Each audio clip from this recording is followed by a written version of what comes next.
Hello friends, welcome back to my YouTube channel. तो आज का टॉपिक है ग्लोमेरुलर फिल्ट्रेशन रेट। ओके, ये जो ग्लोमेरुलर फिल्ट्रेशन है ये होता है नेफ्रॉन में। ये है हमारा नेफ्रॉन और ये होता है किडनी में। ओके, तो चलो आज हम पढ़ते हैं। फर्स्ट देखेंगे इंट्रोडक्शन। एक्सक्रीटरी ऑर्गन, ये जो है ये एक्सक्रीटरी ऑर्गन है, ठीक है। ये किडनी में होता है। Nephron 1 to 2 million in each kidney. तो एक किडनी में 1 से 2 मिलियन नेफ्रॉन्स होते हैं। ओके,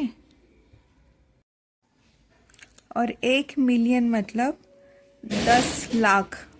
ओके, 10 लाख मतलब 1 मिलियन होता है। ओके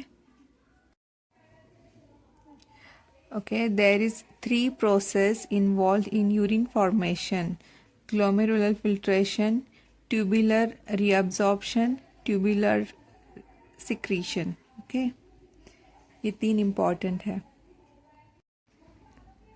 ठीक है, हम देखते हैं अब नेफ्रॉन। ये स्ट्रक्चर है नेफ्रॉन का। ये जो सी शेप है इसे हम कहते हैं बाउमन्स कैप्सूल, और इसे दूसरा वर्ड है वो है ग्लोमेरुलस। ठीक है, ये जो है इसे हम कहते हैं इफेरेंट एट्रियोल, और ये इसे कहते हैं हम एफेरेंट एट्रियोल। ओके, ये जो है इसे हम कहते हैं पेरिट्यूबुलर कैपिलरीज। ये है लूप ऑफ हेनले। यहाँ पर एक कर्व आया है, इसे हम कहते हैं डिस्टल ट्यूब्यूल। ओके, ये है कनेक्टिंग डक्ट। ये है टू रीनल पेल्विस। ठीक है, तो ये रहा नेफ्रॉन। ओके, तो नेक्स्ट हम देखेंगे definition. Glomerular filtration rate is defined as volume of filtrate form each minute by both kidney. ठीक है, तो ग्लोमेरुलर फिल्ट्रेशन रेट क्या है? तो 1 मिनट में किडनी कितनी यूरिन फॉर्मेशन करती है, ठीक है, उससे हम पता कर सकते हैं कि ग्लोमेरुलर फिल्ट्रेशन रेट कितना है। तो नॉर्मल ग्लोमेरुलर फिल्ट्रेशन रेट कितना है? एवरेज एडल्ट में 120 से 125 ml पर मिनट। ओके, ये नॉर्मल फिल्ट्रेशन रेट है। The filtrate is devoid of protein and RBC. Okay, devoid means मतलब उसको छोड़ के, ठीक है, प्रोटीन और आरबीसी को छोड़ के ये ब्लड को फिल्ट्रेट करता है और यूरिन फॉर्मेशन करता है। The concentration of filtrate is similar to plasma. जो भी फिल्ट्रेशन का जो कॉन्सेंट्रेशन है वो प्लाज्मा से सिमिलर रहता है। Okay, factor affecting glomerular filtration rate. First, filtration coefficient, directly proportional. Change in K1 do not provide primary mechanism, normal day-to-day regulation of GFR. In some disease, K1 is lower due to as a reduction in number of functioning capillaries. तो देखो, जो K1 का filtration है तो वो जो normal filtration है regular जो डे टू डे होता है तो वो कम हो सकता है कुछ डिसीज में। तो उसका रीज़न क्या है? तो जो कैपिलरीज है वो फंक्शनिंग नहीं होती है। Reduce the surface area for filtration which in turn reduce GFR। Okay, तो ग्लोमेरुलर फिल्ट्रेशन रेट ये कम हो जाता है। Next, increase in thickness of capillary membrane. जो कैपिलरी मेम्ब्रेन है वो थिक हो जाए तो भी ये हो सकता है, ग्लोमेरुलर फिल्ट्रेशन रेट कम हो सकता है। Okay, permeability of capillary membrane, ठीक है, ये एक रीज़न है। नेक्स्ट देखते हैं हम hydrostatic pressure in Bowman's capsule fluid. ठीक है। बाउमल्स कैप्सूल हमने पीछे देखा था, ये देखो ये है बाउमल्स कैप्सूल। ओके, तो ये भी एक फैक्टर है हाइड्रोस्टैटिक प्रेशर इन बाउमल्स कैप्सूल। जो बाउमल्स कैप्सूल हमने देखा उसका जो हाइड्रोस्टैटिक प्रेशर है ये भी एक फैक्टर हो सकता है। This pressure oppose filtration and therefore GFR is inversely related to it. Okay, change in the pressure normally do not serve as primary mechanism for regulating GFR. In certain physiological conditions associated with obstruction of urinary tract is present of stones lodging and obstructing the tract. Baumel's capsule hydrostatic pressure increase markedly causing reduce in GFR. ठीक है, तो ये जो pressure है वो एक stone की वजह से भी आ सकता है, जैसे किडनी स्टोन्स होते हैं उसमें भी ये कंडीशन देखी जा सकती है। ओके, तो नेक्स्ट हम देखते हैं ग्लोमेरुलर कैपिलरी हाइड्रोस्टैटिक प्रेशर। इसमें आता है GFR directly proportional to hydrostatic pressure. Normally it is 60 mm of Hg. जो कैपिलरीज का हाइड्रोस्टैटिक प्रेशर है ये नॉर्मल 60 mm of Hg होता है। Okay, change in this pressure serve as primary means of physiological regulation of GFR. ठीक है, इसमें first point देखते हैं एट्रियल प्रेशर। ठीक है, इनवेज atrial pressure tends to rise glomerular hydrostatic pressure and hence tend to rise GFR. इनवेज means increase atrial pressure. Atrial pressure जब बढ़ जाता है तो ग्लोमेरुलर हाइड्रोस्टैटिक प्रेशर भी बढ़ जाता है। ठीक है, इसकी वजह से जो ग्लोमेरुलर रेट है वो भी बढ़ जाता है। Decrease atrial pressure has opposite effect. अगर एट्रियल प्रेशर कम हो जाए तो इसका इफेक्ट हमें अपोजिट देखने के लिए मिलता है, मतलब ग्लोमेरुलर रेट जो है वो कम हो जाएगा।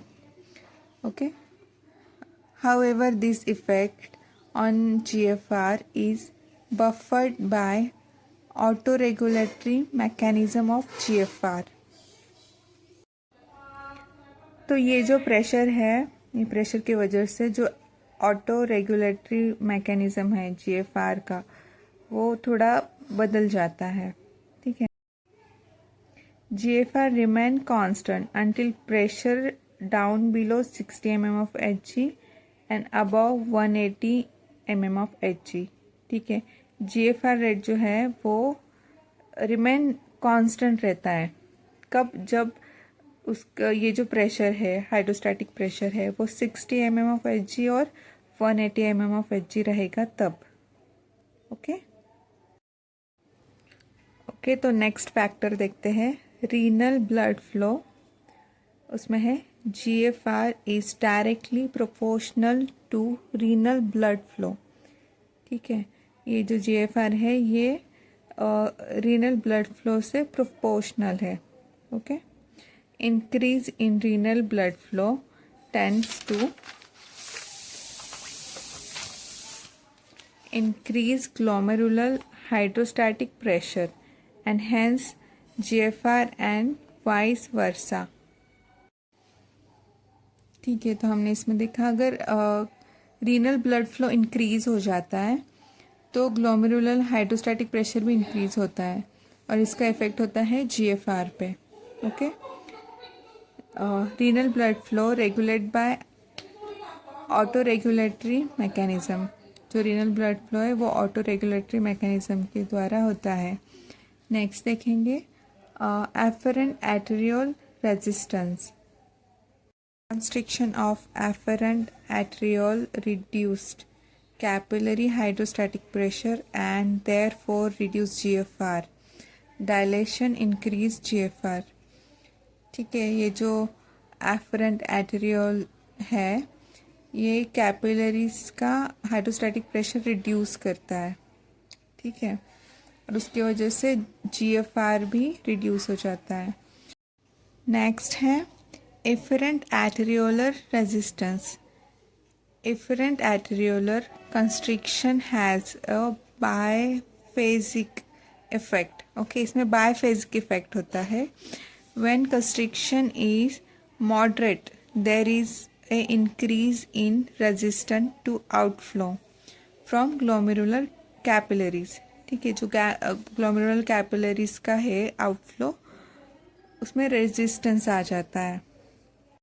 This rise glomerular hydrostatic pressure and increase GFR moderately. ठीक है, तो इसमें क्या होता है, जो हाइड्रोस्टैटिक प्रेशर है ग्लोमेरुलर का वो राइज हो जाता है, मतलब बढ़ जाता है, और उसकी वजह से GFR भी इंक्रीज होता है मॉडरेटली, मतलब धीरे धीरे। ओके, तो नेक्स्ट हम देखेंगे glomerular capillary colloid osmotic pressure. ठीक है, इसमें देखते हैं GFR is inversely proportional to the colloid osmotic pressure extended by protein. When plasma protein level is increased or there is hemoconcentration, colloid osmotic pressure rise and this decrease GFR. Okay, जो haemo concentration है collide का, वो जब rise हो जाता है, osmotic pressure rise हो जाता है, तब जो GFR है वो डिक्रीज हो जाता है। Okay. During hypoproteinemia, colloidal osmotic pressure is less and therefore GFR is increased. ठीक है, तो हाइपोप्रोटीनेमिया में क्या होता है, कोलाइडल ऑस्मोटिक प्रेशर कम होता है और उसकी वजह से GFR बढ़ जाता है। ठीक है, नेक्स्ट हम देखते हैं सिंपैथेटिक स्टिमुलेशन। तो इसमें देखते हैं हम sympathetic nerve supply both afferent and efferent arterioles। ठीक है, यहाँ पे afferent और efferent arterioles दोनों भी nerve supply present है। Sympathetic stimulation cause constriction of both their arterioles. Mild sympathetic stimulation has no effect renal blood flow and GFR because of their autoregulatory mechanism. तो यहाँ पे जो माइल्ड सिंपैथेटिक स्टिमुलेशन है उसका renal flow पे कोई भी इफेक्ट नहीं होता है। ओके, ठीक है, तो नेक्स्ट हम देखते हैं creatinine clearance. Since creatinine is endogenous and its plasma concentration is steady through the day, it is easier to measure. Simply determination of plasma creatinine concentration and its amount is 1 minute urine output is sufficient। ठीक है, मतलब जो plasma creatinine का concentration है उसको check करने के लिए बस 1 मिनट का यूरिन आउटपुट ही काफ़ी है। In clinical practices creatinine clearance test is use for measuring GFR। Okay, ठीक है, नेक्स्ट हम देखते हैं insulin clearance. If substance is freely filtrate and is not reabsorbed or secreted by renal tubules, then the rate at which that substance is excreted in urine is equal to filtration rate of substance by kidney। Okay, और ये उसका formula है GFR into P3 is equal to US into V। Okay, P means plasma, V means volume of urine, U means urinary concentration. Insulin is a soluble polysaccharide with molecular weight of 5200 daltons। Okay, तो friends ये थे factor affecting of GFR। तो friends बताना आपको ये video कैसा लगा और लाइक शेयर सब्सक्राइब करना मत भूलना। और आपको ये जो हमने अभी पढ़ा है उसका पीडीएफ चाहिए, इस नोट्स का पीडीएफ चाहिए, तो आपको डिस्क्रिप्शन बॉक्स में इसका लिंक मिल जाएगा, वहाँ से आप इसे डाउनलोड भी कर सकते हैं। ओके फ्रेंड्स, तो मिलते हैं नेक्स्ट वीडियो में। Bye bye.